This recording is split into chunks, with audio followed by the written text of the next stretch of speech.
Cibiru. Selamat datang juga kepada Ustadz Nur Ihsan Junduloh atau sering kita panggil Kang Abe yang sudah berkenan meluangkan waktunya untuk berbagi ilmu dengan kita semua. Assalamualaikum warahmatullahi wabarakatuh. Allahumma sholli ala Sayyidina Muhammad wa ala ali Muhammad. Asyhadu an la ilaha illallah wahdahu la syarikalah wa asyhadu anna Muhammadan abduhu wa rasuluhu la nabiyya ba'da. Alhamdulillah, ibu-ibu sekalian, seluruh peserta webinar hari ini kita bisa berjumpa walaupun secara virtual, bisa bersilaturahim dan juga bisa menuntut ilmu yang insya Allah yang akan dipaparkan oleh Ustadz Nur Ihsan Junduloh. Ya, alhamdulillah, mudah-mudahan acara ini memberikan kekuatan kepada kita semua untuk terus bangkit dari keterpurukan kita karena pandemi COVID-19 ini, gitu ya.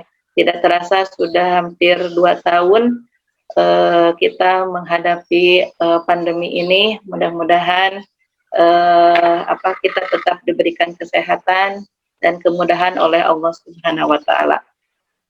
RKI Cibiru di sini pada rangkaian memperingati Tahun Baru Islam dan memperingati kemerdekaan Republik Indonesia, tahun ini kita mengadakan berbagai rangkaian acara yang diantaranya adalah webinar hari ini.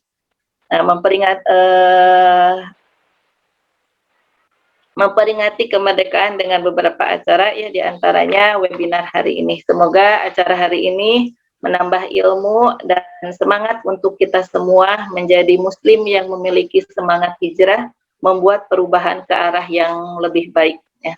Dan insya Allah RKI Cibiru juga akan mengadakan beberapa lomba, gitu ya, agenda lomba dalam memeriahkan kemerdekaan Indonesia, yaitu akan mengadakan beberapa lomba untuk remaja, untuk anak-anak, dan juga untuk dewasa, gitu ya. Di antaranya yaitu lomba membuat dan membacakan puisi dengan tema kemerdekaan, yang insya Allah nanti diumumkan oleh panitia.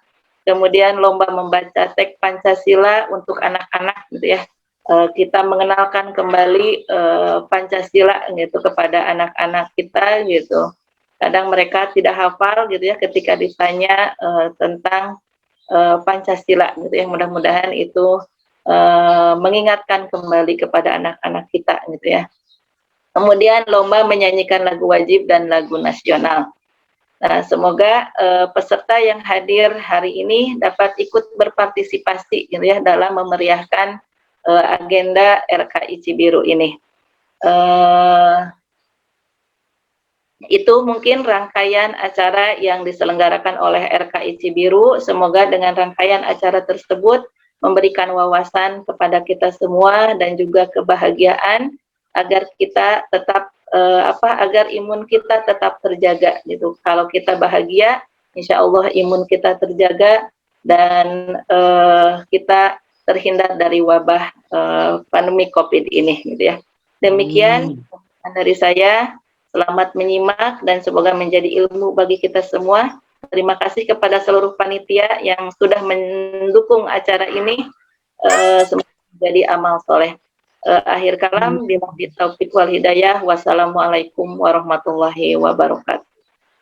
Waalaikumsalam warahmatullahi wabarakatuh. Terima kasih kepada Teh Penny yang telah memberikan sambutannya. Seperti itu ya Ibu-Ibu, jadi webinar ini merupakan salah satu agenda di RKI dan nanti ada beberapa lomba juga yang bisa diikuti oleh Ibu-Ibu yang ada di Cibiru.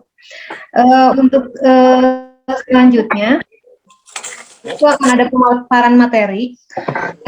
Itu saya akan membacakan isi dari pemateri tersebut.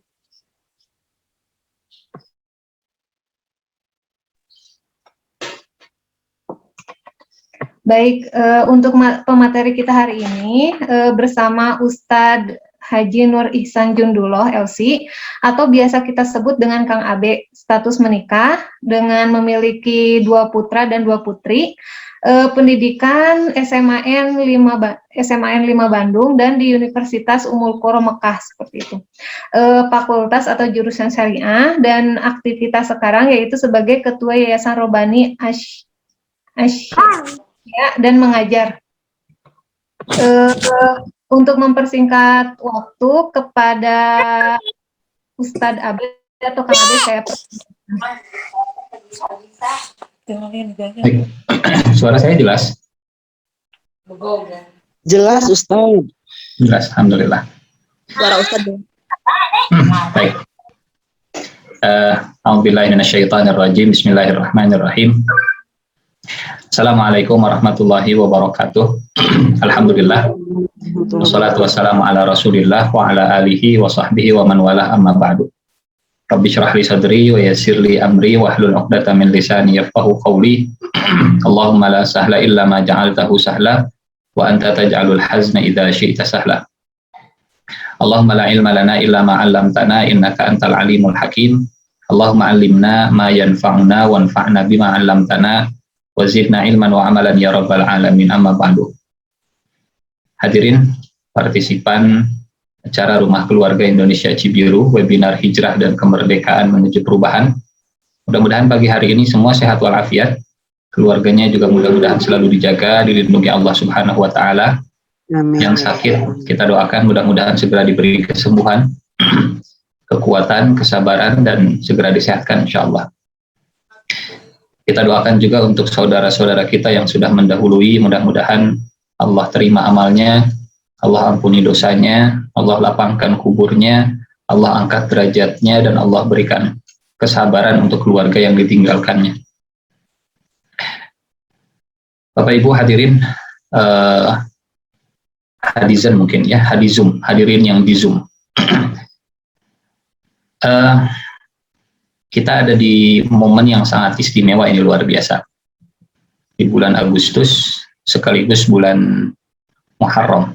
Ya, di momen hijrah sekaligus momen kemerdekaan, sehingga panitia begitu luar biasa menyatukan dua spirit ini, dua semangat perubahan dan semangat kemerdekaan. Bahkan hijrah itu sendiri salah satu spiritnya adalah spirit kemerdekaan. Ya. Hijrahnya Rasulullah SAW, kemerdekaan dari penindasan orang-orang musyrik Mekah. Dan di bulan Muharram ini hijrahnya Nabi Musa alaihi salam dari penjajahan Fir'aun, penjajahan pasukannya Fir'aun. Kita tahu di tanggal 10 Muharram itu berarti hari Kamis ya, insya Allah. Di tanggal 10 Muharram Allah memerdekakan Nabi Musa dan Bani Israel dari penjajahan Fir'aun. Karena di tanggal 10 Muharram ini hari saat Nabi Musa dan Bani Israel menyeberang Laut Merah, lari dari kejarannya, selamat dari kejarannya Fir'aun. Dan kita disunahkan saum ya, mudah-mudahan dikuatkan di hari Kamis nanti tanggal 10 Muharram kita semua menjalankan ibadah saum insyaallah. Jadi hijrah dan kemerdekaan memang satu kesatuan yang tidak bisa dipisahkan. Salah satu spirit hijrah itu sendiri adalah semangat kemerdekaan. Merdeka dari kejahilian, merdeka dari kesyirikan, merdeka dari masa lalu yang kelam, merdeka dari berbagai macam ya hal-hal yang memang dilarang oleh Allah dan Rasulnya. Sehingga kata Rasulullah SAW, al-muhajir man hajara ma nahallahu anhu. Seseorang dikatakan berhijrah ketika dia terbebas, merdeka dari semua yang sudah dilarang oleh Allah Subhanahu wa Ta'ala, dan dia jauh dari itu semua. Allah haramkan ini, dia jauh dari itu semua. Orang dikatakan terjajah, terpenjara saat dirinya masih terbelenggu dalam semua yang diharamkan oleh Allah Subhanahu wa Ta'ala. Terjajah dengan kemaksiatan, terjajah dengan kesyirikan, terjajah dengan perzinahan, terjajah dengan riba, terjajah dengan berbagai macam hal-hal yang dilarang oleh Allah Subhanahu wa Ta'ala. Saya ingin mulai webinar kita dengan tadabbur satu ayat ya. Kalau diizinkan oleh panitia, kita akan share screen materinya, mudah-mudahan memudahkan. Ya.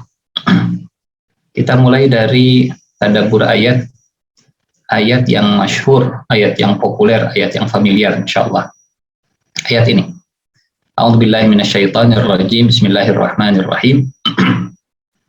Wa idz ta'adzana rabbukum la in syakartum la azidannakum wa la in kafartum inna adzabi lasyadid. Di surat Ibrahim ayat yang ke-7. Dan ingatlah saat Tuhanmu memaklumkan, mengumumkan, sesungguhnya jika kita bersyukur, jika kalian bersyukur, pasti kami akan menambah nikmat. Dan jika kalian ingkar, maka sungguh azabku sangat pedih. Saya kira ini ayat yang masyhur, ya populer, semua juga insya Allah hafal. Yang menarik dari ayat ini, hadirin yang Allah muliakan, konteksnya, latar belakangnya, atau ayat yang mendahuluinya. Ini Ibrahim ayat ke-7. Kita sedikit mundur dari ayat ke-6, ayat ke-5. Kalau kita lihat ayat ke-5 dan ayat ke-6, konteks ayat syukur ini kaitannya ya, didahului dengan nikmat kemerdekaan. Kita lihat di ayat ke-5 seperti ini, surat Ibrahim ayat ke-5 dan ayat ke-6. Walaqad arsalna Musa bi ayatina an akhrij qaumaka minadh dhulumati ilan nuri wa dzakkirhum bi ayyamillah. Inna fi dzalika laayatin likulli sabarin syakur. Wa idz qala Musa liqaumihi dzkuru ni'matallahi 'alaikum idz anjakum min ali fir'auna yasumunakum su'al 'adzab wa yudzabbihuna abna'akum wa yastahyuna nisa'akum wa fi dzalikum bala'um min rabbikum 'adzim. Di ayat ini, hadirin yang Allah muliakan, Allah memerintahkan Nabi Musa untuk mengeluarkan Bani Israel dari kegelapan menuju cahaya. Dan diingatkan Bani Israel itu tentang hari-hari Allah. Ayyamillah, wa dzakirhum bi ayyamillah. Apa itu ayyamillah? Apa itu hari-hari Allah? Hari-hari Allah, hari ketika Allah memberikan nikmat yang sangat luar biasa kepada manusia. Hari ketika kita diselamatkan dari bencana yang besar. Hari ketika kita disehatkan dari penyakit yang sangat menular. Hari ketika Allah memberikan kita kebebasan dari penjajahan. Hari ketika Allah melimpahkan nikmat yang begitu luar biasa adalah ayyamillah, hari-hari Allah. Hingga di ayat yang ke-6, Nabi Musa mengingatkan Bani Israel tentang ayyamillah ini. Nabi Musa mengingatkan Bani Israel tentang hari-hari saat Allah mencurahkan nikmat. Apa hari-hari Allah bagi Bani Israel? Idz anjakum min ali fir'auna yasumunakum su'al adzab. Ingatlah wahai Bani Israel nikmat Allah saat Allah menyelamatkan kalian dari Fir'aun dan pengikutnya yang menyiksa kalian dengan siksaan yang pedih. Ini penjajahan Fir'aun, menyembelih anak-anak kalian, membiarkan hidup anak perempuan kalian, dan yang demikian itu cobaan yang besar dari Tuhan kalian. Nah, baru di ayat yang ke-7, la in syakartum la azidannakum wa la in kafartum inna adzabi lasyadid. Jika kalian bersyukur, maka kami akan menambah nikmat. Jika kalian kufur, maka azabku sangat pedih. Di sini kita paham bahwa ayat la in syakartum la azidannakum itu didahului ayat Nabi Musa yang mengingatkan Bani Israel tentang hari kemerdekaan mereka. Hari terbebasnya dari penjajahan Fir'aun dan para pengikutnya. Hari ketika Allah menyelamatkan Bani Israel dari kejaran Fir'aun di Laut Merah. Jika kalian mensyukuri kemerdekaan ini, wahai Bani Israel, ya dengan bahasa kita hari ini, jika kalian bersyukur, wahai Bani Israel, dengan nikmat kemerdekaan ini, maka Allah akan menambahkan nikmat tersebut. Wala in kafartum inna adzabi lasyadid. Hadirin yang Allah muliakan, wa dzakirhum bi ayyamillah. Jadi kalau 10 Muharram itu adalah ayyamillah, Kalau 10 Muharram itu adalah hari-hari Allah, hari salah satunya ketika Allah menyelamatkan Bani Israel, boleh jadi 17 Agustus 1945 adalah Ayyamillah bagi bangsa Indonesia. Hari ketika Allah menyelamatkan bangsa Indonesia dari penjajahan Belanda, penjajahan Jepang, penjajahan Inggris, penjajahan Nika, penjajahan Portugis, penjajahan Spanyol. Wa dzakirhum bi ayyamillah. Dan ingatkanlah mereka kepada hari-hari Allah. Sehingga ini sekali lagi momen yang sangat luar biasa ya. Bulan Muharram di waktu yang sama bulan Agustus. Kemerdekaan Bani Israel, kemerdekaan Rasulullah dan para sahabat dari musyrik Mekah, dan kemerdekaan bangsa Indonesia dari penjajahan. Wa dzakirhum bi ayyamillah. Ayat ini juga, ini sedikit faidah ya, faidah tambahan. Ayat ini juga yang kemudian digunakan oleh sebagian ulama tentang peringatan hari-hari besar, ya, peringatan hari-hari besar. Hari-hari besar Islam. Contoh misalnya, kenapa ada peringatan Maulid Nabi? Sebagian ulama menggunakan ayat ini, surat Ibrahim ayat yang kelima. Wa dzakirhum bi ayyamillah, dan ingatkanlah mereka kepada hari-hari Allah.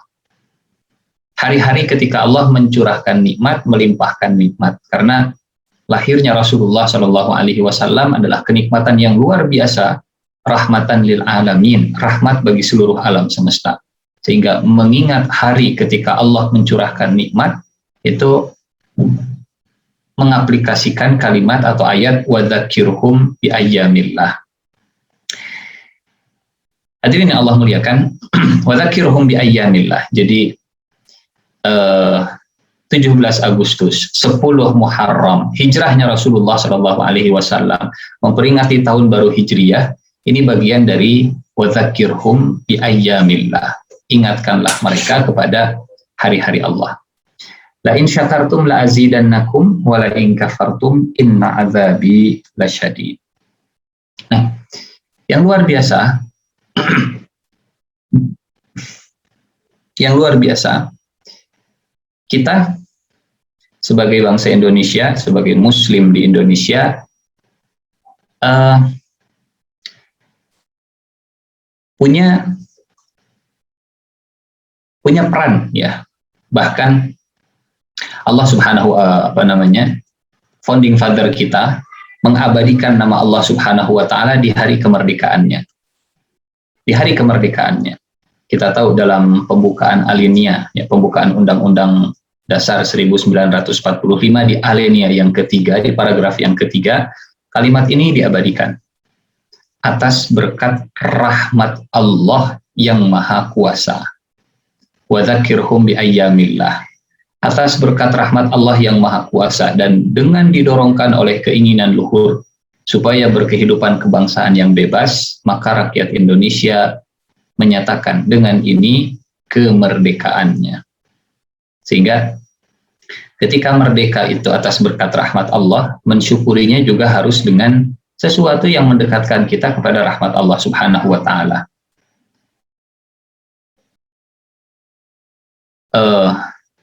Jauh ya, jauh kalau kita sangat jauh kalau seandainya pengakuan kemerdekaan atas berkat rahmat Allah, tapi kemudian dalam mengisi kemerdekaan kita jauh dari rahmat Allah Subhanahu wa taala. Wala in kafartum inna adzabi lasyadid. Hadirin yang Allah muliakan, dan ini juga jadi ketawaduan ketika keberhasilan itu dinisbatkan kepada Allah Subhanahu wa taala. Tidak ada satupun yang bertepuk dada, ini karena saya Indonesia merdeka. Ini karena kehadiran saya. Dinisbatkan keberhasilan dalam kemerdekaan itu kepada Allah Subhanahu wa taala. Biasanya hadirin yang Allah muliakan, kalau keberhasilan itu dinisbatkan ke manusia, tidak dinisbatkan ke Allah Subhanahu wa taala, Yang sering terjadi adalah perselisihan, permusuhan, pertentangan, keributan, dan seterusnya. Bahkan kalau terjadi di kalangan para sahabat. Pernah terjadi ya dalam peristiwa Perang Badar. Di peristiwa Badar. Menang dalam Perang Badar, para sahabat menang melawan orang-orang musyrik Mekah. Kata sebagian sahabat yang berada di garis depan, kemenangan ini karena kita ada di garis depan dan kita punya hak yang lebih banyak untuk ghanimah, rampasan perang. Kata yang berada di baris belakang, oh tidak bisa. Kita walaupun di belakang, kita menjaga Rasulullah Shallallahu Alaihi Wasallam. Kalau bukan karena kehadiran Nabi, kita nggak akan menang. Sehingga kita punya jatah yang jauh lebih besar. Saat masing-masing merasa paling berjasa, saat manusia merasa paling berjasa dan merasa punya hak yang lebih besar, disitulah terjadi perselisihan di antara para sahabat. Sehingga ditegur para sahabat itu dengan turunnya surat Al-Anfal, yas'alunaka 'anil anfal, qulil anfalu lillah. Mereka bertanya, mereka berdiskusi, mereka debat tentang masalah rampasan perang. Jawab, wahai Muhammad, rampasan perang itu semuanya milik Allah. Keberhasilan itu semuanya adalah milik Allah. Sehingga ketika keberhasilan dinisbatkan kepada Allah, maka Allah akan mengembalikan keberhasilan tersebut dan Allah akan menjaga. Ya, ini alhamdulillah kemerdekaan Indonesia dalam pembukaan UUD 1945 di alinea yang ketiga dikembalikan kemerdekaan itu atas berkat rahmat Allah yang Maha Kuasa. Di Al-Quran ada cerita yang mirip, sama sih tidak, cuma mirip. Kisah tentang kemerdekaan dari penjajahan Ya'juj dan Ma'juj. Ya. Di surat Al-Kahfi, surat yang rutin kita baca setiap hari Jumat, kisah Zulkarnain. Kisah Zulkarnain, penguasa yang berhasil menyelamatkan satu bangsa dari penjajahan Ya'juj dan Ma'juj, membangun benteng perbatasan, menjaga dari penyusup, menjaga dari Ya'juj dan Ma'juj. Setelah bentengnya berhasil dibangun, bentengnya sangat kuat ya, dari bahan besi dan tembaga. Kata Ya'juj dan Ma'juj di surat Al-Kahfi di ayat 98. Kata Zulkarnain, haza rahmatum mir rabbi. Fa idza jaa wa'du rabbi ja'alahu dakka. Keberhasilan dalam pembangunan ini, keberhasilan dalam kemerdekaan ini, haza rahmatun min rabbi. Ini semua atas berkat rahmat Allah yang Maha Kuasa. Jadi kalimat ini sebetulnya kalimat Al-Quran. Ya, kalimat Quran diabadikan dalam pembukaan UUD 1945. Kalau di Al-Quran itu kalimatnya Zulkarnain yang sudah punya jasa besar memerdekakan satu bangsa dari penjajahan Ya'juj dan Ma'juj. Hadza rahmatum mir rabbi. Kalimat ini juga yang kemudian menjadi kalimat bangsa Indonesia saat Allah memberikan kemerdekaan atas berkat rahmat Allah yang Maha Kuasa. Hadza rahmatun min rabbi. Bapak Ibu yang Allah muliakan, hadirin rahimakumullah. Nah, di kalimat pembukaan ini tidak bisa dipungkiri ya, bahwa umat Islam punya jasa yang begitu luar biasa atas berkat rahmat Allah yang Maha Kuasa. Ini kalimat Qur'ani, hadza rahmatun min rabbi. Dan juga kalimat-kalimat kemerdekaan ya dalam alinea atau dalam pembukaan UUD 1945 ini juga punya spirit Islami. Sesungguhnya kemerdekaan itu ialah hak segala bangsa dan oleh sebab itu maka penjajahan di atas dunia harus dihapuskan dan seterusnya lah. Karena tidak sesuai dengan pri kemanusiaan dan pri keadilan. Bagi kita hari ini ya, semangat bangsa Indonesia untuk ikut memerdekakan bangsa-bangsa yang masih terjajah sejatinya adalah mengamalkan Undang-Undang Dasar, mengamalkan pembukaan, menjalankan amanat. Kita punya concern, bangsa Indonesia punya concern, punya perhatian untuk bangsa Palestina. Jauh sebelum kita sebelum berbicara sebagai seorang Muslim, sebagai bangsa Indonesia, kita punya tanggung jawab yang sama. Muslim ataupun bukan Muslim, berbicara Palestina harus satu suara. Karena amanahnya adalah penjajahan di atas dunia harus dihapuskan. Bapak Ibu yang Allah muliakan, penjajahan di atas dunia saya kira juga termasuk penjajahan di lingkungan keluarga, ya, di lingkungan yang terkecil, sekrup yang terkecil. Tidak ada lagi misalkan istri yang dijajah oleh suaminya atau suami yang dijajah oleh istrinya, dan bentuk penjajahannya mungkin berbeda, ya, tidak dengan senjata dan seterusnya. Bagaimana bentuk penjajahannya? Ada kalimat yang luar biasa, ini satu pertanyaan. Bagaimana bentuk penjajahan yang harus dihapuskan yang tidak sesuai dengan pri kemanusiaan dan pri keadilan? Ada satu dialog di sejarahnya Perang Qadisiyah. Perang Qadisiyah. Perang Qadisiyah ini perang umat Islam dengan Persia. Persia. Kalau hari ini negara superpower itu apa, negara superpower hari ini? Amerika dan Indonesia, ya. Indonesia superpower insya Allah. Amerika dan Cina mungkin, Amerika dan Rusia. Kalau dulu kalau dulu Romawi dan Persia. Ini negara yang berdaulat pada masanya, Romawi dan Persia. Ada dialog yang menarik antara Panglima Persia namanya Rustum dengan prajurit umat Islam. Prajurit, ya, bukan komandan, bukan panglima, bukan khalifah, bukan pimpinan tertinggi, bukan Amirul Mukminin. Prajurit. Kalau bahasa kita hari ini mungkin seorang bintara berbicara dengan Xi Jinping. Prajurit bintara berbicara dengan Joe Biden. Kurang lebih begitulah ya padanannya. Namanya Rib'i bin Amir. Rib'i bin Amir, prajurit Muslim di bawah komando Sa'ad bin Abi Waqqas di kepemimpinan Umar bin Khattab. Ini di zaman Umar bin Khattab. Atasan tertingginya Umar, panglimanya saat itu Sa'ad bin Abi Waqqas, dan prajuritnya salah satunya Rib'i bin Amir. Rib'i bin Amir diutus oleh Sa'ad bin Abi Waqqas berdialog dengan Rustum, ya, Panglima Rustum. Kata Rustum, wahai Rib'i, apa maksud kedatanganmu ke negara kami? Apa tujuanmu datang ke wilayah kami? Kalau bahasa kita, kalau didramatisir mungkin bahasa kita hari ini, Persia itu negara yang berdaulat. Persia itu peradaban yang sudah lama kehadirannya. Apa tujuan kalian orang Islam datang ke wilayah Persia?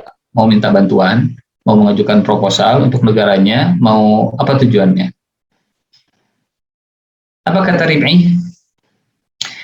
Nahnu qawmun ibta'athana Allahu linukhrijal ibad min ibadatil ibad ila ibadati rabbil ibad wa min jawril adyan ila adlil Islam wa min dhiqid dunya ila sa'atid dunya wal akhirah.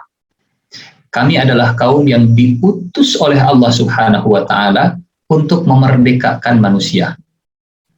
Linukhrijal ibad, untuk memerdekakan manusia, mengeluarkan manusia dari penjajahan. Bapak Ibu hadirin rahimakumullah, Rib'i berbicara kemerdekaan ke Panglima Rustum, Panglima Persia. Yang kalau bahasa kita hari ini, Persia itu Persia, ya, Cina lah, atau Amerika. Prajurit bintara berbicara tentang kemerdekaan ke negara superpower. Kami adalah kaum yang diutus oleh Allah Subhanahu wa taala untuk memerdekakan. Nahnu qaumun ibta'asanallahu linukhrijal ibad. Hadirin yang Allah muliakan, ini menarik ya dialog ini. Jadi ada cara pandang tersendiri Rib'i bin Amir tentang makna kemerdekaan. Ketika Rib'i bin Amir bicara kemerdekaan di depan penguasa Persia, di depan Rustum, Panglima Persia. Nahnu qaumun ibta'asanallah. Kami adalah kaum yang diutus oleh Allah. Ada hal yang luar biasa. Rib'i walaupun beliau sebagai prajurit, tapi punya mindset yang sama seperti mindset Rasulullah Shallallahu Alaihi Wasallam. Pola fikirnya sama seperti pola fikir Rasulullah. Kalau Nabi itu diutus oleh Allah, Rib'i merasa saya juga diutus oleh Allah, walaupun bukan Nabi, walaupun bukan Rasul. Nahnu qaumun ibta'asanallah. Nabi adalah bi'satullah, Rasul, ya, utusan Allah juga, diutus, diangkat oleh Allah. Kata Rib'i, kami juga kaum yang diutus oleh Allah, diangkat oleh Allah. Maknanya, kalau pimpinan punya kalimat yang sama dengan prajuritnya, kalau visi prajurit sama seperti visi komandannya, kalau redaksi yang keluar dari lisan prajurit sama seperti yang dimiliki oleh pimpinannya, ini pasukan pasti menang. Ya. Satu suara, satu visi, satu langkah, satu gerak dari atas sampai ke bawah pasti menang. Redaksinya sama, nahnu qaumun ibta'asanallah. Visinya sama, dari Rasulullah sampai ke Rib'i bin Amir. Dan yang berbicara bukan Umar, yang berbicara bukan Sa'ad, yang berbicara Rib'i bin Amir. Dengan kesederhanaan tampilannya, dengan kesederhanaan senjatanya, kesederhanaan alat transportasinya, berbicara kemerdekaan di depan Persia, di depan Persia.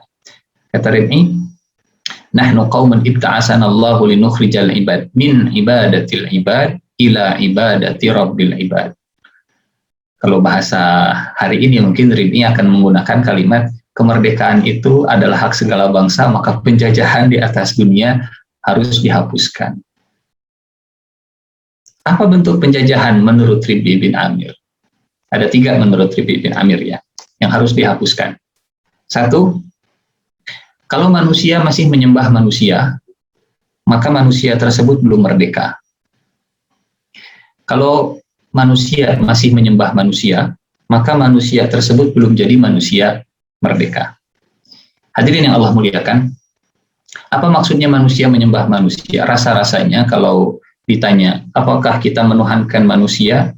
Pastinya tidak. Tidak mungkin keluar kalimat saya menuhankan manusia. Lisan mungkin berkata tidak, tapi perbuatan boleh jadi iya.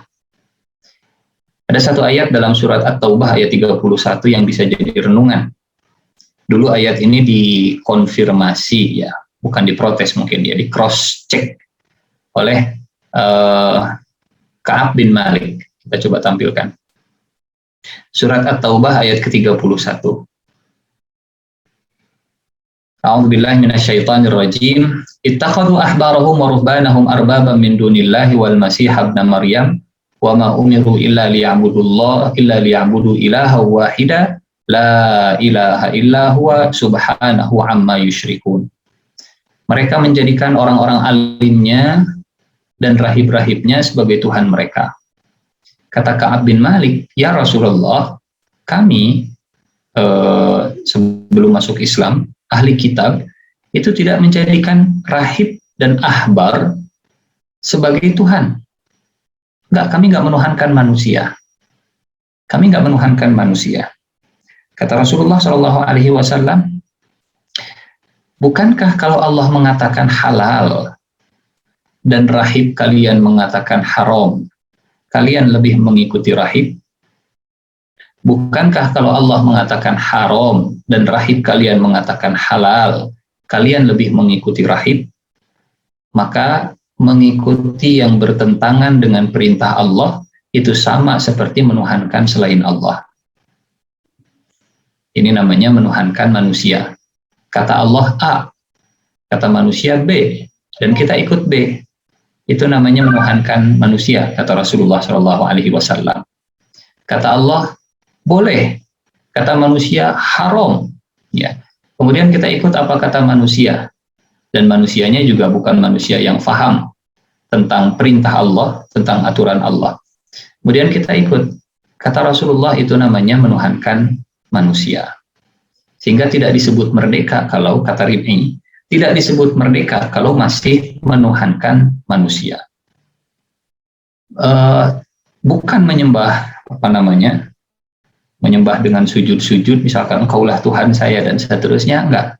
Salah satu bentuk menuhankan manusia adalah mengikuti orang yang bertentangan dengan Allah Subhanahu wa Ta'ala. ittakhadhu ahbarahum wa ruhbanahum arbaban min dunillah. Maka hadirin yang Allah muliakan, mengikuti atau menjalankan amanat pembukaan Undang-Undang Dasar 1945, penjajahan di atas dunia harus dihapuskan. Salah satu bentuk penjajahan adalah penjajahan manusia terhadap manusia ketika bertentangan dengan perintah Allah Subhanahu wa Ta'ala. Allah katakan A, manusia bilang B, kita ikut B, kita masih terjajah. Itu kata Rib'i bin Amir di depan Panglima Persia. Persia ya, bukan sembarangan. Persia saat itu begitu luar biasa. Linukhrijal ibad min ibadatil ibad ila ibadati rabbil ibad. Misal, kata Allah, wanita itu harus menutup aurat, apalagi kalau keluar rumah. Kata suaminya, Bu, kalau keluar rumah, Ibu, kata suaminya, Bapak nggak suka kalau Ibu pakai kerudung, pakai jilbab, Bapak nggak suka, buka jilbabnya.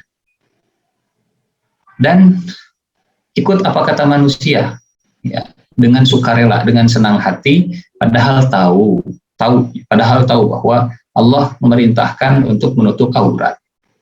Nah, yang seperti ini namanya istri yang terjajah oleh suami, istri yang belum merdeka dari suami karena suaminya bertentangan dengan perintah Tuhannya. Nah, penjajahan yang seperti ini di dunia harus dihapuskan karena tidak sesuai dengan pri kemanusiaan dan pri keadilan. Linukhrijal ibad min ibadatil ibad ila ibadati rabbil ibad. Anaknya misalnya mau ngaji, anaknya mau sholat, kata orang tuanya jangan sholat, kata orang tuanya jangan saum. Anaknya mau haji, kata orang tuanya jangan haji, dan seterusnya. Penjajahan, kata Rib'i bin Amir, ketika manusia masih menuhankan manusia. Yang kedua, kata Rib'i bin Amir, bicara tentang kemerdekaan, wa min jauril adyan ila adlil Islam. Dan kami datang untuk memerdekakan manusia ketika mereka masih terjajah, tidak bisa mencicipi manisnya Islam. Ya, ketika dilarang untuk merasakan rahmatnya, kasih sayangnya aturan Islam. Ya. Kalau ini dilarang, ya, kalau aturan Islam, kalau misalnya kasih sayang yang ada di dalam Islam itu dihalang-halangi, ini berarti masih belum merdeka, kata Rib'i bin Amir. Wa min jauril adyan ila adlil Islam. Di dalam Islam misalnya korupsi itu termasuk perbuatan yang berhak atau harus mendapatkan hukuman. Bahkan hukumannya bisa sampai ke tahap potong tangan misalnya. Untuk orang yang mencurinya bukan karena terpaksa, mencurinya karena kenyang, mencurinya justru karena serakah, ya tamak. Kata Islam, dalam Islam, ya akibatnya as-sariqu was-sariqatu faqta'u aydiyahuma jazaa'an bima kasaba nakalan. Kalau kita jadi korban pencurian, ya rasanya kita mendapatkan rahmat kalau itu bisa diaplikasikan. Apalagi yang menjadi korban pencuriannya massal, masif, banyak, ratusan bahkan jutaan orang mungkin. Nah, penjajahan seperti ini, ya penjajahan di atas dunia harus dihapuskan ketika tidak bisa mendapatkan curahan kasih sayang dari Islam, ya, dari aturan Islam itu. Itu kata Rib'i bin Amir, dalam pandangan Rib'i bin Amir. Yang ketiga, kata Rib'i bin Amir, wa min dhiqid dunya ila sa'atid dunya wal akhirah. Ini yang paling yang dahsyat menurut saya. Dan kami, kata Rib'i bin Amir, kalau kita dramatisasi ya, kalau kita bayangkan, Rib'i pakaiannya sederhana, Rib'i mobilnya atau kendaraannya sederhana, Rib'i alutsistanya, senjatanya sederhana.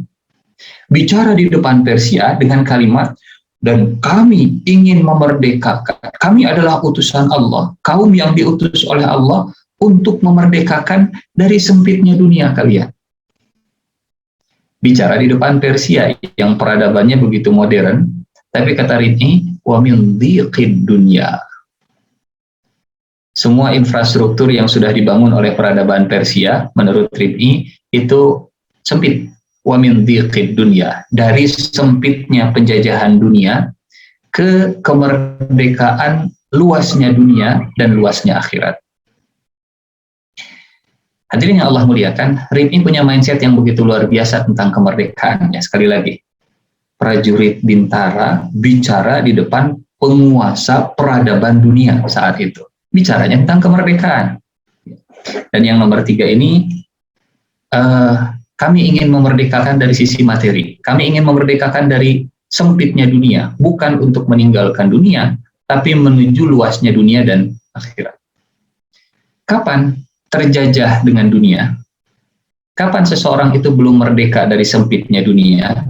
Walaupun dari sisi pembangunan infrastruktur, kemewahan istana dan seterusnya, Persia dahsyat begitu luar biasa. Hadirin yang Allah muliakan, ketika dunia diorientasikan hanya untuk dunia, maka penjajahan seperti itu harus dihapuskan. Ketika dunia tidak diorientasikan untuk kehidupan akhiratnya, maka yang seperti itu belum merdeka. Belum merdeka. Bukan infrastruktur tidak penting, ya. Infrastruktur sangat penting. Tapi ketika infrastruktur tidak menjadi penunjang untuk akhiratnya, tidak menambah kebaikan spiritualitasnya, tidak menambah kebaikan akhlaknya, maka yang seperti ini, kata Rib'i bin Amir, sempit dunianya. Dan menariknya, hadirin yang Allah muliakan, sepanjang catatan sejarah yang kita tahu, kehancuran itu ciri-cirinya kalau bangunan materi, peradaban materi semakin bagus, ya, bangunan fisik semakin tinggi, tapi bangunan akhlak semakin rendah. Contoh misalnya, Allah hancurkan Fir'aun. Padahal piramida di mana-mana. Padahal pasukannya begitu luar biasa. Padahal pengaruhnya dahsyat luar biasa. Sampai Fir'aun sendiri dengan sombongnya mengatakan, Ana rabbukumul a'la. Saya Tuhan kalian yang paling tinggi. Alaisa li mulku Misr wa hadhil anharu tajri min tahti, kata Fir'aun. Bukankah saya ini penguasa Mesir dan sungai Nil itu mengalir di bawah kaki saya? Maksudnya Fir'aun, sungai Nil ini kan sumber kehidupan rakyat Mesir. Nah, hidupnya rakyat Mesir itu ada di bawah kaki saya. Alaisa li mulku Misr wa hadhil anharu tajri min tahti.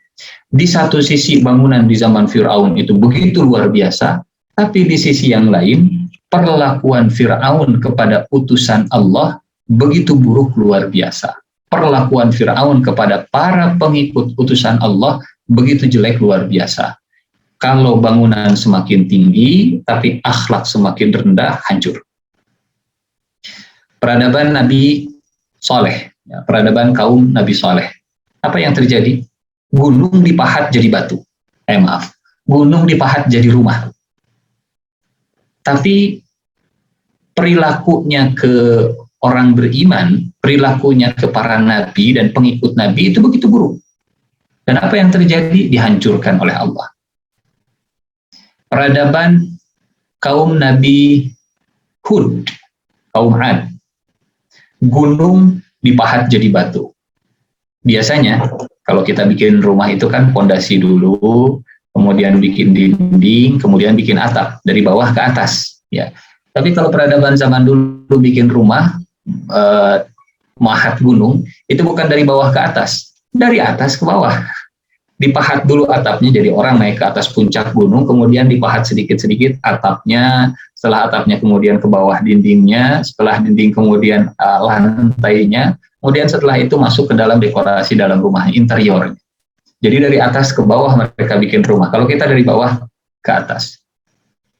Tapi dihancurkan oleh Allah Subhanahu wa Ta'ala.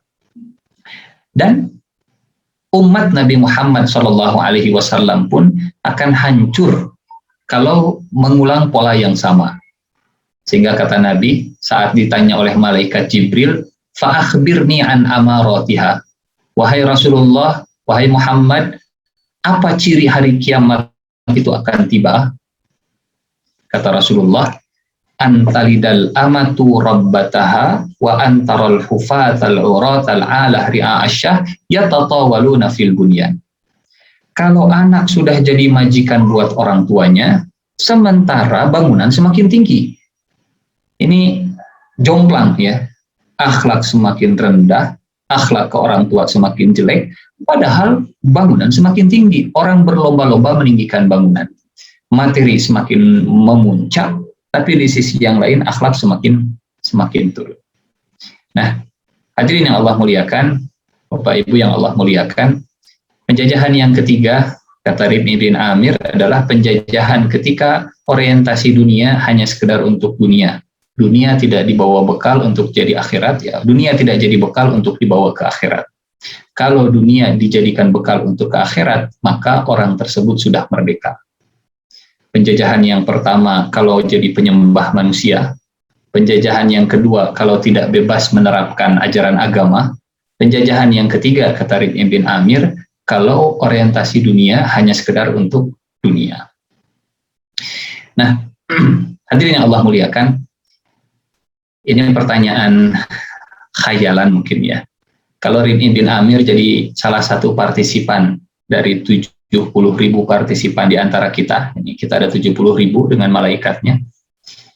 Kalau seandainya di antara kita ada Rib'i bin Amir, kira-kira Rib'i bin Amir akan menilai kita sebagai bangsa yang merdeka seutuhnya dari 3 penjajahan tadi atau tidak? Kita yang masing-masing silahkan punya jawabannya tersendiri.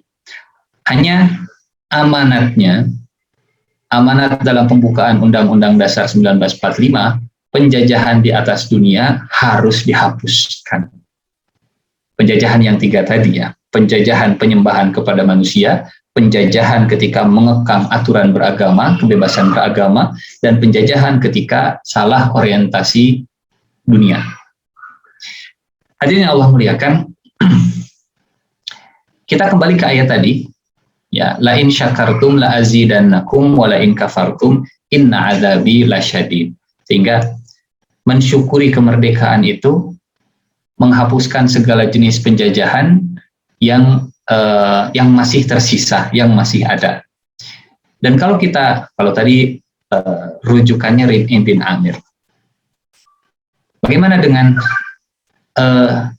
kemerdekaan yang diisi oleh Rasulullah SAW setelah beliau hijrah dari Mekah ke Madinah?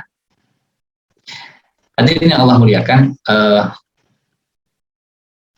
ini sekilas mungkin ya, memahami perjalanan sejarah hijrahnya Nabi Muhammad SAW, perjalanan kemerdekaan beliau. Berawal dari Abu Thalib meninggal dunia, Siti Khadijah radhiyallahu anha meninggal dunia, Rasulullah kemudian pergi ke Taif mencari sosok yang bisa menggantikan Abu Thalib dan Siti Khadijah, tapi ternyata sampai ke Taif malah dilempari batu. Kemudian pulang ke Mekah Rasulullah dalam keadaan sedih dan dilindungi oleh orang musyrik, Mut'im bin Adi. Kemudian dihibur oleh Rasulullah dengan peristiwa Isra Mi'raj. Kemudian di musim hajinya Rasulullah berdakwah ke kabilah-kabilah selain orang musyrik Mekah. Karena di Mekah dakwah Rasulullah itu sudah mentok, ya. Dakwah Rasulullah sudah makin stagnan. Di satu sisi pelindungnya sudah meninggal dunia, Abu Thalib. Di sisi yang lain sumber dananya juga sudah tidak ada. Jadi keamanan juga berkurang, finansial juga tertahan. Siti Khadijah meninggal dunia. Dakwah di musim haji mencari kabilah-kabilah yang bisa melindungi. Dan di musim haji tahun ke-10 kenabian, Rasulullah bertemu dengan 6 pemuda Madinah, 6 pemuda Khazraj, salah satunya As'ad bin Zurarah. Di situ mereka masuk Islam. Ini orang Madinah pertama, atau 6 orang pertama yang masuk Islam dari Madinah. Jadi sejarah hijrahnya Rasulullah SAW, sejarah kemerdekaan kaum muslimin ketika hijrah ke Madinah itu berawal dari anak muda. Ini rasa-rasanya seperti deja vu ya. Indonesia itu 1928 ada Sumpah Pemuda, kami berbangsa satu, kami berbahasa satu, kami tanah air satu, Indonesia, bahasa Indonesia, bangsa Indonesia, tanah air Indonesia. Berawal dari para pemuda yang begitu luar biasa, para pemuda yang ya peristiwa Rengas Dengklok, Bapak Soekarno yang dibawa ke Rengas Dengklok. 6 pemuda Khazraj yang jadi cikal bakal hijrahnya Rasulullah. Terjadi peristiwa namanya Baiat Aqobah, sumpah setia Aqobah yang pertama, 6 orang pemuda ini. Kemudian datang lagi tahun depan 12 orang Madinah. Datang lagi tahun depan 75 orang Madinah. Ini sebelum Rasulullah hijrah. Jadi prepare begitu luar biasa. Enggak tiba-tiba, ke mana ya? Ke Madinah, ayo ke Madinah. Enggak. Semua ada persiapan dari Rasulullah SAW. Awalnya yang masuk Islam 6 orang dari Madinah, kemudian tahun depan jadi 12, kemudian tahun depan jadi 75. 75 inilah yang datang ke Rasulullah menawarkan, ya Rasulullah, kalau engkau ingin mendapatkan perlindungan, kami siap melindungi. Kalau engkau ingin pindah, pindahlah ke kota Yathrib. Kata Rasulullah, nih Mus'ab dulu diutus. Jadi pasukan pengamanan Rasul, persiapan sebelum Nabi dulu, para sahabatnya dulu. Sahabat dulu hijrah, Mus'ab dulu diutus. Baru setelah itu Rasulullah SAW yang berhijrah. Ini sekilas tentang perjalanan hijrahnya Rasulullah SAW. Dan ya kita tahu kalau sejarah Indonesia juga tidak serta-merta kemudian 17 Agustus jam 10 tiba-tiba langsung diumumkan proklamasi. Ada perjalanan panjang sampai akhirnya Indonesia mengumumkan proklamasinya. Nah, yang luar biasa, begitu banyak orang-orang yang memiliki peran dalam perjalanan hijrahnya Rasul, dalam perjalanan kemerdekaan umat Islam. Ada yang menjadi temannya Nabi, ada yang kalau bahasa sekarang dekoynya, ya, umpannya, pengalih perhatiannya. Ali bin Abi Thalib yang mengalihkan perhatian, tidur di kamarnya Rasulullah. Ada bagian logistiknya, cateringnya, catering Asma. Ada yang bagian pencari informasi, ada yang memandu jalan Rasulullah, Abdullah bin Quraitid, ada yang menghapus jejaknya Rasulullah SAW. Nah,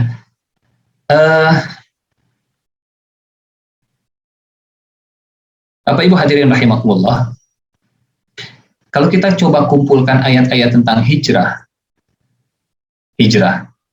di dalam Al-Quran, Allah mengapitnya dalam beberapa ayat di dua prinsip utama, 2 amal besar. Dan urutannya selalu sama. Iman, hijrah, jihad. Amanu, hajaru, jahadu. Amanu, hajaru, jahadu. Amanu, hajaru, jahadu. Beriman, berhijrah, berjihad.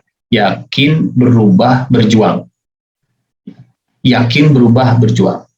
Iman itu tentang keyakinan, hijrah itu tentang perubahan, jihad itu tentang perjuangan.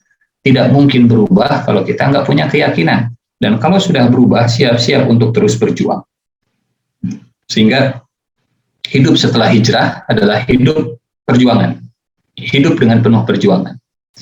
Dan kemerdekaan, ya, kemerdekaan itu adalah hijrah kita. Perubahan dari terjajah menjadi merdeka. Kita yakin kita bisa jadi bangsa yang merdeka. Kalau tadi didorongkan keinginan luhur untuk berkehidupan kebangsaan yang bebas. Ada keyakinan, ada perubahan. Ada perubahan, maka harus siap dengan perjuangan. Bangsa yang sudah Allah berikan kemerdekaan, bangsa yang sudah Allah berikan perubahan dari penjajahan, adalah bangsa yang harus mengisi kemerdekaan tersebut dengan perjuangan. Alladzina amanu wa hajaru wa jahadu. Bagaimana Rasulullah SAW? Tadi kita cerita Rib'i bin Amir, kita cerita Bani Israel. Terakhir sebagai penutup kita cerita apa yang dilakukan Rasulullah SAW dalam mengisi kemerdekaan, ya, dalam mengisi perjuangan setelah Rasulullah SAW berhijrah ke kota Madinah. Nah, kita persingkat saja. Bapak Ibu yang Allah muliakan, nah, beberapa program yang Rasulullah SAW agendakan untuk mengisi hijrah untuk mengisi kemerdekaan, untuk berjuang di kota Madinah, setidaknya ada 6 hal ini. Ada 6 hal. 3 yang seringkali diangkat dalam buku sirah, secara keseluruhan setidaknya ada 6 hal. Yang pertama, Rasulullah Shallallahu Alaihi Wasallam menjadikan masjid, membangun masjid, rumah Allah yang pertama. Membangun rumah Allah, membangun masjid, Masjid Nabawi. Jadi infrastruktur juga dibangun oleh Rasulullah Shallallahu Alaihi Wasallam. Dan infrastrukturnya juga mesti punya daya dukung, ya, punya kemampuan untuk mendukung ukhrawi seseorang. Salah satunya masjid yang dibangun oleh Rasulullah sebagai pusat aktivitas, sebagai markasnya Rasulullah, sebagai tempat berkumpulnya Rasulullah Shallallahu Alaihi Wasallam. Kalau hari ini mungkin kondisi sedang pandemi, masjid ya tetap tidak kita tinggalkan, tapi tetap dengan menjaga keamanan dan kesehatan. Hatinya yang terikat dengan masjid, ya, hatinya wa qalbuhu mu'allaqun bil masajid.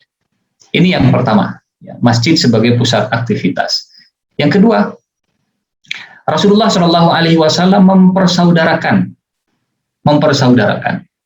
ta'akhi sebagai sarana persatuan yang dilakukan oleh Rasulullah, membangun soliditas, mengeratkan ukhuwah, mengeratkan persaudaraan. Terlebih di kondisi pandemi saat ini. Oh iya, hadirin yang Allah muliakan, saat Rasulullah hijrah, saat Rasulullah datang ke kota Madinah, Madinah saat itu ada di kondisi krisis kesehatan. Krisis kesehatan. Memang tidak pandemi ya, kalau pandemi kan seluruh dunia, mungkin epidemi lah di wilayah yang sangat kecil di kota Madinah. Jadi Rasulullah datang ke kota Madinah yang saat itu sedang mengalami krisis kesehatan. Sampai Abu Bakar radhiyallahu anhu, beliau bersyair. Kata Abu Bakar, dan seseorang berada di rumahnya sementara kematian lebih dekat daripada sendalnya. Dan seseorang berada di rumahnya sementara kematian lebih dekat dengan sendalnya. Jadi walaupun diam di rumah, kata Abu Bakar, kematian lebih dekat dengan penduduk Madinah.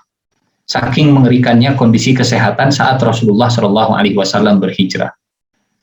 Hal pertama yang dibangun oleh Rasulullah dilakukan, ya, masjid sebagai pusat aktivitas. Yang kedua, beliau membangun persaudaraan, disaudarakan antara Madinah dengan Mekah, orang Madinah dengan Mekah, orang Muhajirin dengan orang Mekah. Ukhuwah terjalin, persatuan terjalin, bahkan sampai ke tahap mendahulukan kepentingan saudaranya. Ithar. Yang ketiga, ini merekatkan ikatan kebangsaan. Piagam Madinah sebagai sistem kenegaraan. Membangun aturan yang bisa menjaga ketertiban di kota Madinah, di negeri Madinah. Piagam Madinah yang mengatur orang Madinah. Di Madinah itu begitu majemuk, ada Muslim di sana, ada musyrik di Madinah, ada orang Yahudi di sana, ada pendatang, ada pribumi, ada ya berbagai macam latar belakang, berbagai macam suku, berbagai macam kabilah. Semua diatur di bawah aturan yang sama, Piagam Madinah sebagai undang-undang dasarnya.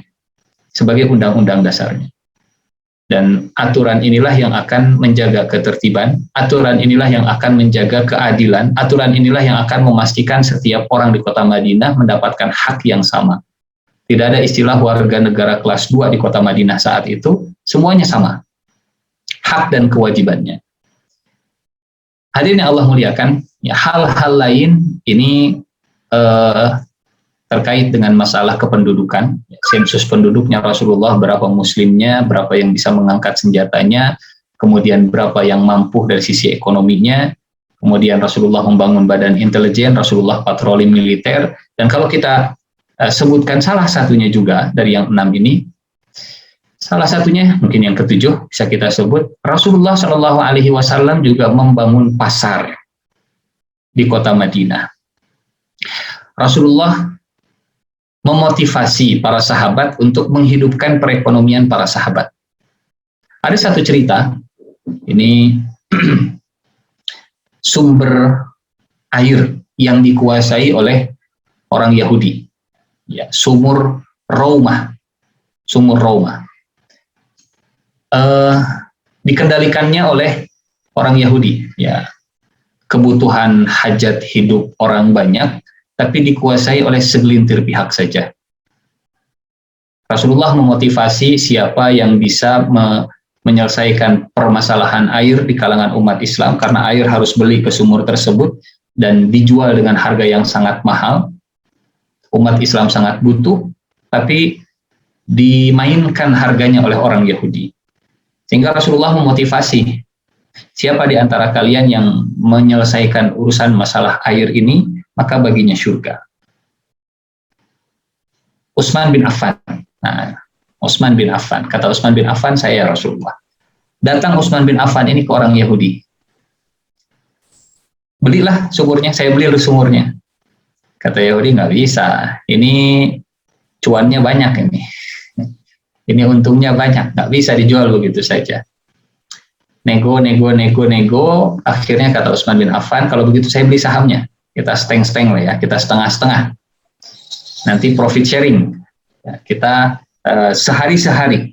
Kalau hari Senin, semua keuntungan untukmu. Hari Selasa, semua keuntungan. Kalau ada yang beli, maka untungnya untukku. Kata Yahudi, boleh juga nih. Ya, untungnya masih ada, kepemilikannya juga masih punya, masih ada. Akhirnya dijual sahamnya, setengah sahamnya dijual ke Utsman bin Affan. Apa yang terjadi? Ya, Utsman bin Affan sudah keluar uang. Utsman bin Affan sudah punya saham di sumber air, sumber hajat hidup orang banyak. Sekarang ada di tangan Utsman bin Affan setengahnya. Apa yang dilakukan Utsman? Kata Utsman begini, semua penduduk Madinah yang ingin mengambil air dari sumur Raumah ini, maka dia bisa mengambilnya secara gratis. Kalau itu harinya Utsman, maka yang ngambil air di sumur gratis. Apa yang terjadi? Orang berbondong-bondong datang ke sumurnya Utsman bin Affan dan mereka mengambil air untuk perbekalan minimal 2 hari ke depan. Besoknya hari Yahudi, ayo siapa yang mau beli air? Nggak ada yang beli. Nggak ada yang beli. Akhirnya hari demi hari, waktu demi waktu, Yahudi ini ya nggak ada pembelinya, karena semuanya ngambil air di hari Utsman free, gratis. Utsman sudah keluar uang untuk membeli sumur tadi dan digratiskan. Akhirnya Yahudi yang datang ke Utsman bin Affan menjual sisa sahamnya. Kalau kemarin Utsman yang datang ke Yahudi, sekarang Yahudi yang datang ke Utsman. Dan ya Utsman punya bargaining position dong. Utsman punya posisi tawar yang tinggi. Kalau Yahudi menawarkan harga tinggi, kata Utsman nggak bisa. Harganya harus ditekan, harganya harus lebih bawah. Dan akhirnya sumur Raumah itu dibeli seutuhnya oleh Utsman bin Affan. Pertanyaannya, kalau sebelumnya sumur itu dikuasai oleh oleh segelintir pihak, oleh orang Yahudi dengan pengelolaan yang tidak tepat, memainkan harga, menaikkan harga suka-suka, padahal orang banyak butuh. Apakah ketika kepemilikannya pindah ke Utsman bin Affan, perilakunya sama seperti perilaku orang Yahudi? Ternyata Utsman bin Affan mewakafkan sumur tersebut, mempersilahkan, ambil silahkan semua. Dan akhirnya hajat hidup orang Madinah terselesaikan. Ini salah satu yang dilakukan atau program kerja Rasulullah SAW bekerja sama dengan para agnia, bekerja sama dengan orang-orang mampu, orang kaya yang ada di kota Madinah. Hadirin rahimakumullah, 3 kisah ini, kisah Bani Israel, kisah Rib'i bin Amir dengan orang Persia, dan kisah Rasulullah SAW membangun membangun kota Madinah, mengisi kemerdekaan. Mudah-mudahan jadi inspirasi yang baik bagi kita, jadi ilmu yang bermanfaat, jadi bekal amal soleh dengan niat la in syakartum la azidannakum. Mensyukuri kemerdekaan, menggali inspirasi dari kisah-kisah masa lalu untuk kebaikan kita di masa depan. Saya kira ini saja yang bisa disampaikan, berhubung waktu juga, sepertinya sudah mau azan maghrib ini. Saya cukupkan, terima kasih banyak. Aku qouli hadza wa astaghfirullah li wa lakum. Saya kembalikan ke moderatornya. Assalamualaikum warahmatullahi wabarakatuh. Baik, jazakallahu khair kepada Ustaz yang telah memberikan materi. Adapun beberapa kesimpulan yang saya dapat adalah banyak sekali nikmat Allah yang diberikan kepada kita ya, dan banyak momen yang penting di bulan Muharram. Salah satunya adalah hari Ayamillah, hari saat nikmat Allah yang sangat besar dicurahkan kepada manusia. Maka kemerdekaan yang sesungguhnya adalah kemerdekaan yang terbebas dari hawa nafsu, dan kemerdekaan itu merupakan salah satu nikmat yang Allah berikan. Penjajahan yang harus dihilangkan yaitu yang pertama dengan menghilangkan penjajahan menuhankan terhadap manusia. Yang kedua mengekang kebebasan dalam beragama, dan yang ketiga adalah orientasi dunia hanya kepada dunia, seperti itu. Maka ketika kita mensyukuri momen kemerdekaan, kita harus lebih bisa mendekatkan diri kepada Allah dan menjauhi segala larangannya. Baik, untuk acara selanjutnya nanti akan ada tanya jawab. Untuk pertanyaan boleh nanti disampaikan di kolom chat, tapi sebelum itu akan ada dulu slide dari RKI seperti itu. Mangga host untuk slide-nya.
Baik, itu adalah slide tentang divisi Sakinah. Divisi Sakinah ini merupakan salah satu divisi di bawah RKI Kota Bandung yang membuka layanan untuk konseling umum, untuk membuka konseling dan dapat untuk umum juga, masyarakat umum seperti itu. Jadi bagi ibu-ibu yang sekarang ingin konseling dan sebagainya bisa nanti menghubungi nomor-nomor yang tercantum di slide yang tadi sudah diberikan.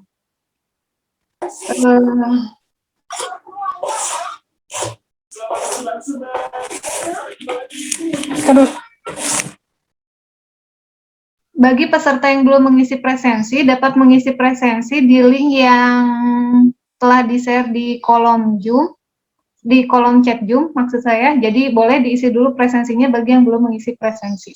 Seperti itu.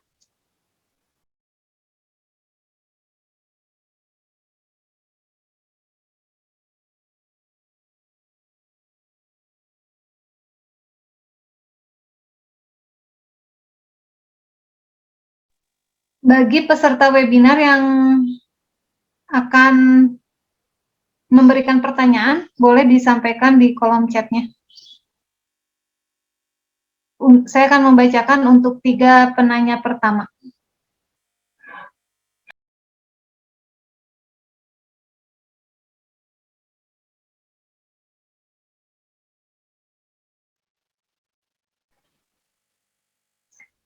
Ini adalah beberapa kegiatan juga yang diadakan dari RKI Cibiru, yaitu selain kita mengadakan webinar, juga ada lomba-lomba seperti itu. Yang pertama, lomba yang diberikan adalah membuat dan membaca puisi dengan tema kemerdekaan. Kategori atau peserta yang boleh mengikuti adalah ibu-ibu dan para remaja. Yang kedua adalah lomba membaca teks Pancasila. Kategori atau peserta yang mengikuti adalah anak SD usia kelas 1 sampai kelas 3 SD. Yang ketiga adalah menyanyikan lagu Indonesia Raya, kategori anak kelas 4 sampai usia SMP. Mangga kepada masyarakat Cibiru yang ingin mengikuti lomba untuk segera mendaftarkan putra-putrinya dengan nomor kontak yang telah tercantum di layar Zoom ya, ke Teh Ane seperti itu. Nomornya yaitu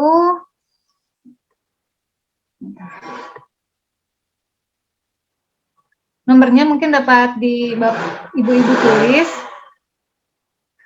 081 761 8719. Itu untuk daftar perlombaan di RKI Cibiru. Baiknya, bagi peserta yang mau bertanya boleh lewat chat Zoom ataupun boleh secara langsung seperti itu. Apakah ada yang mau bertanya terkait materi yang telah disampaikan?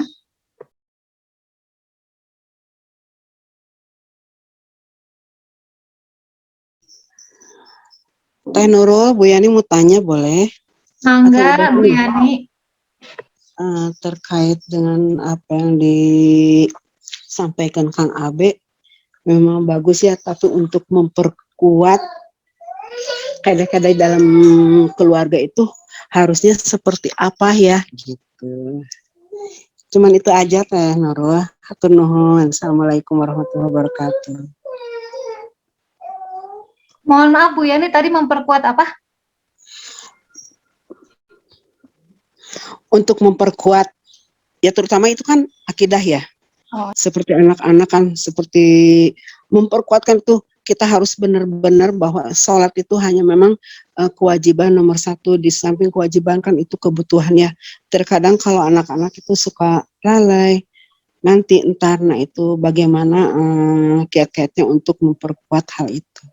Itu Teh Nurul. Hatur nuhun. Assalamualaikum warahmatullahi wabarakatuh.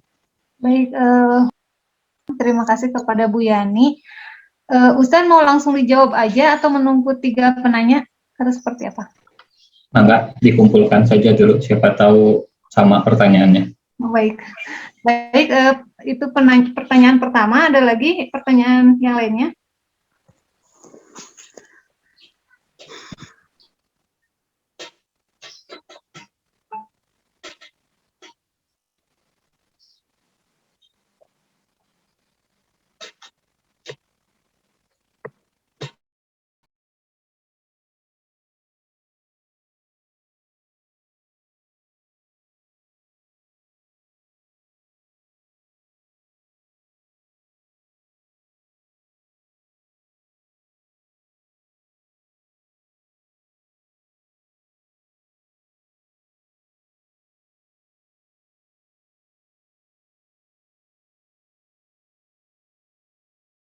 Ada pertanyaan kedua dari Mbak Ari. Baru 2 penanya, mungkin satu orang lagi yang mau memberikan pertanyaan. Saya nanya, Teh Nurul, nggak apa-apa ya? Enggak, Teh. Iya. Ustadz, gimana dengan kondisi saat ini ya, dengan negara kita? Sebentar. Suaranya kecil Teh Nurul. Teh Nisa kecil.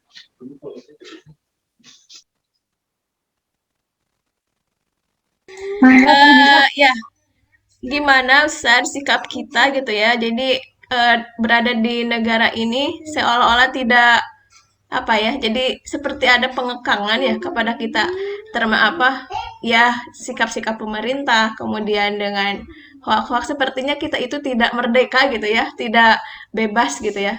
Nah, sebaiknya gitu ya kita sebagai muslim gitu yang mensyukuri kemerdekaan, sikap kita itu seperti apa sih harusnya gitu. Dapat didengar Teh? Ya, jelas. Baik, hatur nuhun Teh Nisa. Sebelumnya saya akan bacakan dulu untuk 3 pertanyaan pertama. Yang pertama dari Bu Yani, pertanyaannya adalah bagaimana memperkuat akidah di lingkungan keluarga.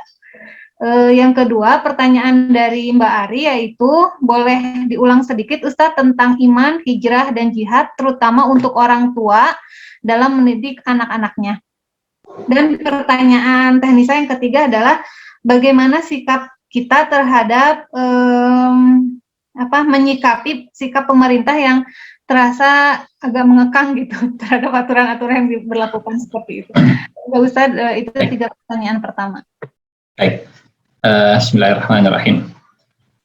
Ada sedikit persamaan tadi antara pertanyaan dari iman, hijrah, jihad dari Bu Ari dengan pertanyaan dari Bu Yani. Ada satu testimoni mungkin ya kalau bahasa kita hari ini, testimoni Siti Aisyah radhiyallahu anha tentang pendidikan keimanan. Kata Siti Aisyah begini,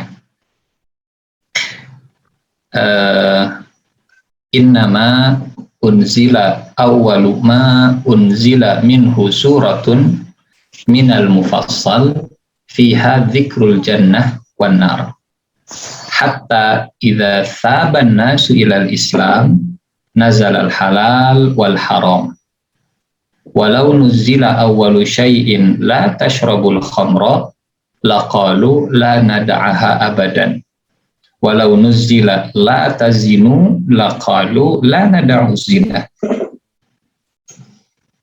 Ini testimoninya ya, kalimatnya Siti Aisyah radhiyallahu anha. Sesungguhnya yang pertama turun dari Al-Qur'an adalah surat-surat Al-Mufassil. Surat-surat yang pendek-pendek, ya surat-surat yang begitu detil kalau secara bahasa, Al-Mufassil yang isinya tentang surga dan neraka. Surga dan neraka. Memotivasi ke surga, mengajarkan kekhawatiran terhadap neraka. Ya. Mengingatkan bahaya api neraka, terus begitu, surga, neraka, akhirat, surga, neraka, akhirat, surga, neraka, akhirat, sampai pondasinya itu kokoh, sampai keimanannya itu teguh, kuat, ya, sampai keyakinannya surga dan neraka itu kuat, sampai terbayang setiap kali aktivitas itu ada surga di depan, ada neraka di depan, jadi jarak pandangnya itu sudah semakin jauh, dibersihkan semua yang mengotori jarak pandang sampai akhirnya kelihatan ada surga di depan, ada neraka di depan. Setelah jauh jarak pandangnya, kokoh keimanannya, yakin ada surga, yakin ada neraka, baru setelah itu turunlah ayat perintah-perintah. Turunlah ayat halal dan haram. Ini kata Siti Aisyah, kalau yang turun pertama kali itu larangan, jangan minum khamr, jangan berzina, pasti mereka nggak akan menjalankan. Jangan minum khamr, mereka nggak akan meninggalkan khamr. Jangan berzina, mereka nggak akan berzina. Nah ini kan larangan. Sebaliknya, kalau perintah juga begitu. Ayo sholat, ayo ngaji, ayo haji, ayo ibadah, dan seterusnya. Kalau pondasi akhirat, pondasi surga, pondasi nerakanya itu nggak kokoh, manusia nggak akan, siapapun tidak akan mengerjakan. Hingga kalau tadi pertanyaan iman, hijrah, jihad, kaitannya dalam masalah pendidikan, dominasi tentang cerita surga dan cerita neraka itu harus lebih besar daripada perintah ibadahnya itu sendiri. Jadi bukan sekedar memerintahkan sholat, bukan sekedar melarang berbuat maksiat, tapi cerita surganya sudah sebanyak apa cerita surga, sudah sesering apa cerita tentang neraka. Zikrul jannah wan nar. Zikrul jannah wan nar. Boleh jadi, ya, boleh jadi pengetahuan tentang agama yang tidak menggerakkan kehidupan beragama, tahu ini haram, tahu itu wajib, tapi nggak diikuti, nggak ditinggalkan yang haramnya, nggak dikerjakan yang wajibnya. boleh jadi yang kurangnya adalah keyakinan kepada jannah dan narnya. Ini testimoni dari Siti Aisyah radhiyallahu anha, pengalaman pendidikan para sahabat, bahwa Al-Quran mendidik itu pertama surga neraka, surga neraka, surga neraka. Sehingga kalau tadi iman, hijrah, jihad. Ketika iman kepada hari akhir, keyakinan bahwa ada surga di depan mata, ada neraka di depan mata, dia akan berubah. Hijrah ditinggalkan semua yang dilarang oleh Allah, dan modal perjuangannya itu kuat. Modalnya adalah modal keimanan.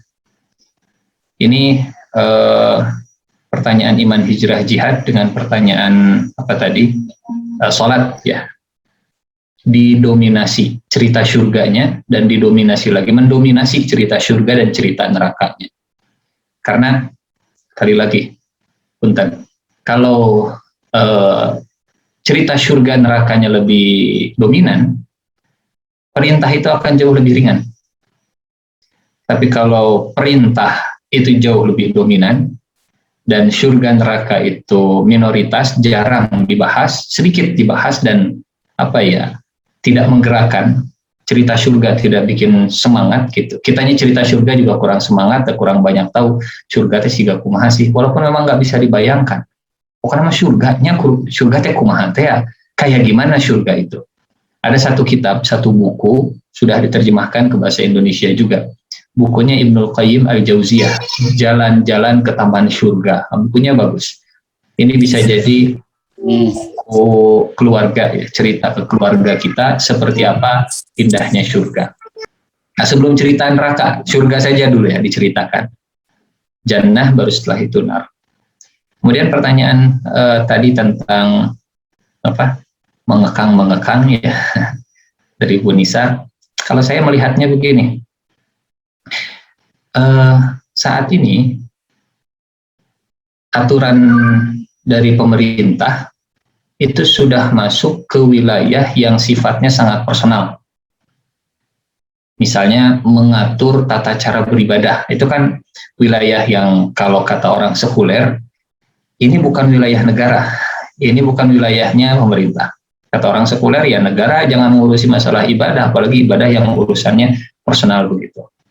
Saya melihatnya begini, kalau melarang bisa, nanti nyuruh juga harusnya bisa.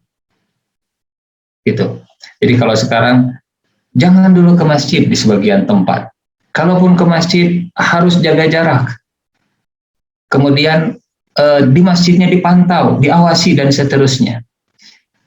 Ini satu sisi yang sifatnya larangan. Kalau itu bisa dilakukan, berarti yang nyuruh juga bisa. Maksudnya, ke depan, kalau kondisi sudah membaik, rasanya tidak salah kalau kemudian ada peraturan pemerintah tentang masalah sholat.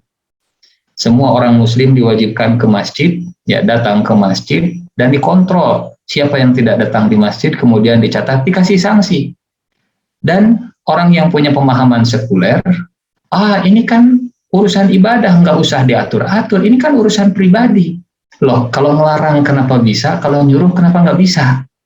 Jadi kita melihat ya sisi yang lain gitu ya, sisi yang lain. Jadi saya kira tidak ada salahnya lagi kalau ke depan dibuat peraturan pemerintah. Kalau kemarin kita mengatur urusan masalah ibadah yang sifatnya personal sampai urusan masalah sholat, haji kan ada undang-undangnya, zakat kan ada undang-undangnya. Ini sholat nih harusnya juga ada dong bikin undang-undang sholat. Ada yang protes, ini kan kita bukan negara agama. Kalau bukan negara agama, ya nggak usah ngatur tata cara beragama. Kenapa sampai diatur? Kalau diatur-atur, dilarang-larang, nyuruh juga harusnya bisa. Saya kira logikanya mungkin begitu. Sehingga ya ini jadi di satu sisi mungkin kondisinya seperti ini kita terima, tapi di sisi yang lain kita juga punya modal untuk nanti kalau misalnya PKS punya kekuasaan, memegang kendali di pemerintahan di pusat gitu, mengeluarkan aturan undang-undang sholat misalnya, haji sudah, saum sudah. Kalau masker yang urusannya menutup wajah itu bisa dibuat sanksi, ya nanti ada undang-undang jilbab, undang-undang menutup aurat. Kalau sekarang menutup hidung, menutup mulut gitu, menutup aurat juga bisa gitu, kenapa tidak?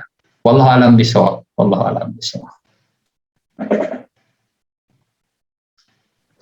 Baik, jazakallah kepada Ustadz yang telah menjawab pertanyaan-pertanyaan. Apakah ada lagi yang mau bertanya dari peserta?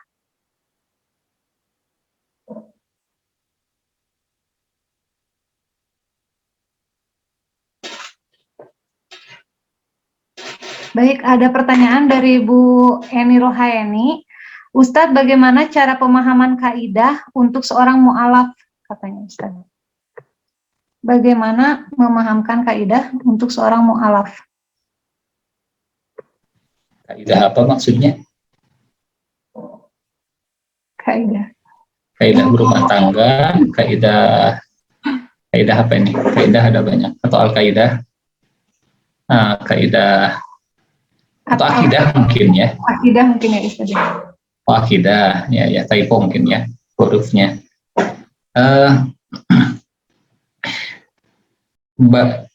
Ya, Bapak Ibu yang Allah muliakan, memang akidah Islam ini simpel, bahkan lebih simpel dari akidah-akidah yang lainnya, dari akidah-akidah yang lainnya. Dan kalau mau pakai logika sekalipun, mempelajari akidah Islam itu masuk, ya, nggak akan bertentangan sama sekali dengan akidah. Justru semakin seseorang menggunakan akalnya, semakin bertemu dengan agamanya, semakin yakin dengan agama Islamnya. Sehingga tidak jarang orang yang sudah melakukan perjalanan panjang mencari agama, atas dasar ilmu dia mencari agama, dia masuk Islam itu dengan keyakinan, dengan pemahaman. Ya, dengan pemahaman, dengan iqra'-nya, dengan iqra'. Kalau dia punya kemampuan untuk atau literasinya tinggi, kemudian senang berdiskusi, senang pakai logika, bahasa logika itu juga masuk. Bahasa logika itu juga masuk. Dulu ada orang Arab Badui, ya, orang Arab Badui. Memahami ada Tuhan di alam semesta itu pakai logika. Logikanya sederhana. Kalau ini logikanya Arab Badui ya. Kalau di padang pasir kemudian melihat jejak kaki, maka kita yakin pasti ada orang yang pernah lewat di sini. Kalau kelihatan jejak kakinya itu seperti onta, kita yakin oh ini ada onta lewat ke sini. Kalau kita melihat misalnya ada asap, kita yakin di bawahnya itu pasti ada api. Kalau kita melihat ada alam semesta, maka kita juga yakin ada yang menciptakan alam semesta ini. Yang pakai logika seperti itu. Bahkan Abu Hanifah, ya, Imam Abu Hanifah, beliau ini dikenal dengan sosok yang cerdas dalam berdialog, cerdas dalam berdebat, yang logikanya begitu kuat. Logikanya begitu kuat. Abu Hanifah pernah diajak berdebat orang yang nggak percaya alam semesta ini ada Tuhannya, ada penciptanya. Akhirnya ya diajak debat Abu Hanifah ini. Ayo kita debat. Oke, kata Abu Hanifah, tentukan waktu dan tempatnya. Setelah ditentukan waktu dan tempat, hari haknya Abu Hanifah datang agak terlambat. Pas datang ditanya, kenapa terlambat? Kata Abu Hanifah, mohon maaf, saya tinggal itu di seberang sungai. Abu Hanifah tinggal di Irak, dan di Irak ada sungai. Kata Abu Hanifah, saat saya mau nyebrang sungai, saya nunggu, barangkali ada perahu. Saya lihat nggak ada perahu, saya tunggu, barangkali ada orang yang bawa perahu untuk nyebrang.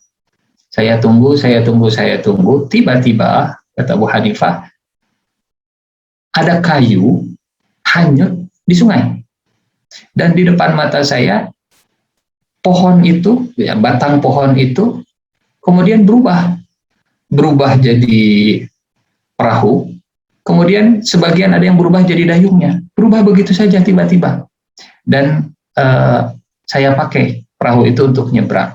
Itulah kenapa saya terlambat, mohon maaf.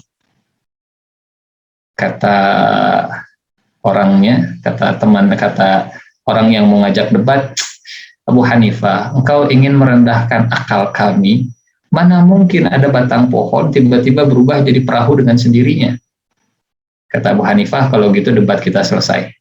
Kalau batang pohon tiba-tiba berubah jadi perahu saja kalian nggak percaya, apa iya alam semesta ini tiba-tiba ada tanpa ada yang membuatnya? Masa kalian percaya yang seperti itu? Ini kecil kalian nggak percaya, masa yang besar kalian nggak percaya? Itu kan pakai logika gitu ya, pakai akal. Kalau memang intinya Islam itu selama menggunakan pola yang tepat, yang sehat, tidak akan bertentangan dengan ilmu pengetahuan. Dengan logika nggak akan bertentangan, dengan fitrah nggak akan bertentangan, dengan ilmu pengetahuan nggak akan bertentangan. Contoh lagi misalnya itu dengan logika. Dengan mukjizat alam semesta di dalam Al-Quran atau i'jaz ilmi. Kata ahli, ada lautan yang tidak bisa disatukan. Nah, kita bicara nih di Al-Quran sudah ada marojal bahraini yaltaqiyan bainahuma barzakhul la yabghiyan. Kata ahli madu yang terbaik itu madu dari gunung, kemudian madu hutan, kemudian madu ternak. Kita bilang nih dalam Al-Quran juga Allah sudah menyebutkan urutannya. Wa minal jibali wa minasyajari wa mimma ya'rishun di surat An-Nahl. Kata para ahli, susu sapi itu keluar dari kotoran sapi dan darah. Nih kata Al-Quran 1400 tahun yang lalu Allah sudah mengatakan. Dan itu menjadi penguat gitu ya. Dari mana Nabi Muhammad yang tinggal di padang pasir jauh dari peradaban dunia bisa tahu ilmu pengetahuan seperti itu. Dengan logika pasti nyambung, dengan ilmu pengetahuan pasti nyambung, apalagi dengan fitrah, ya, apalagi dengan menyelami suara hati pasti juga akan nyambung. Wallahu a'lam bishawab. Baik, hatur nuhun Ustadz atas penjelasannya. Ada lagi yang mau bertanya sebelum ditutup?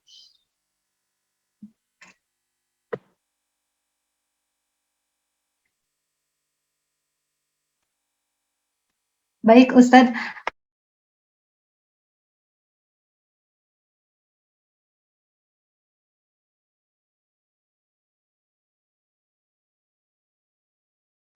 Sedang menutup videonya agar menampilkan dulu videonya untuk foto bersama.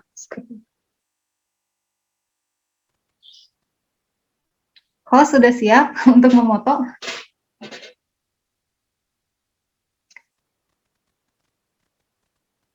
Ya, sebentar. Kasih aba-aba ya Teh. Oh iya, siap. Oh, dilaraskan lah kerudungnya. Boleh dibuka ya kameranya, kita foto dulu buat dokumentasi. Yang lain boleh halaman 1 ya, boleh 1, 2, 3. Sebentar. Itu ayo nanya soal. Berapa slide teh Nisa nih? 3 ya. Ya, sebentar. Yang kedua, 1, 2, sebentar. Sebentar, 1, 2, 3.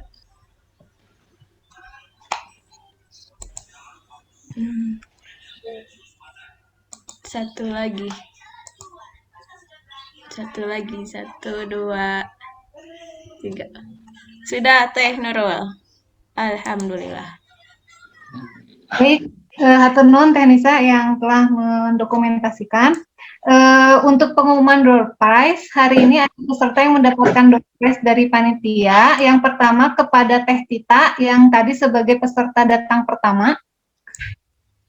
Yang selanjutnya kepada peserta yang telah memberikan pertanyaan, yaitu Bu Yani, Teh Nisa, Mbak Ari, sama Bu Eni. Nanti untuk door prize boleh menghubungi Bu Widya ya. Untuk nuhun Teh Nur.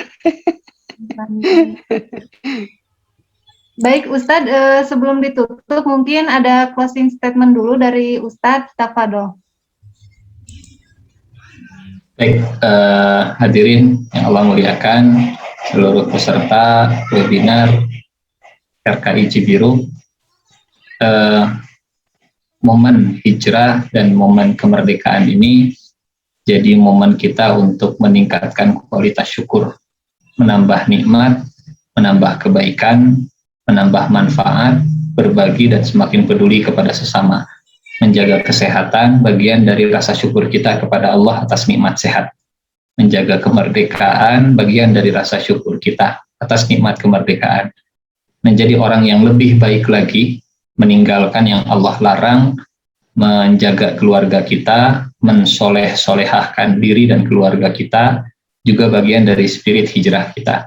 Mudah-mudahan kumpulnya kita di dunia ini jadi bekal dan modal Allah kumpulkan kita sampai ke surga insya Allah. Mudah-mudahan yang terakhir kita selalu dicatat sebagai orang-orang yang bersyukur. Ya, wa qalilun min ibadiyasy syakur. Karena sedikit kata Allah orang-orang yang bisa bersyukur. Semoga kita termasuk orang-orang yang sedikit itu insya Allah. Wallahu a'lam bishawab. Assalamualaikum warahmatullahi wabarakatuh. Waalaikumsalam. Waalaikumsalam warahmatullahi wabarakatuh. Jazakallah Ustaz. Pada Ustaz yang memberikan materi hari ini. Sebelum ditutup saya akan memberikan 2 pantun dulu. Pantun pertama, hujan tiada henti di bulan Oktober, rindu bintang untuk bersinar. Terima kasih untuk Bapak narasumber. Terima kasih juga kepada para peserta webinar. Bunga mawar, bunga melati, indah dipandang di pagi hari. Saya pamit undur diri. Sekian dan terima kasih. Wabillahi taufiq wal hidayah. Wassalamualaikum warahmatullahi wabarakatuh. Ya, terima kasih. Waalaikumsalam warahmatullahi wabarakatuh. Hatur nuhun Teh Nurul. Sami, hatur nuhun sadayana.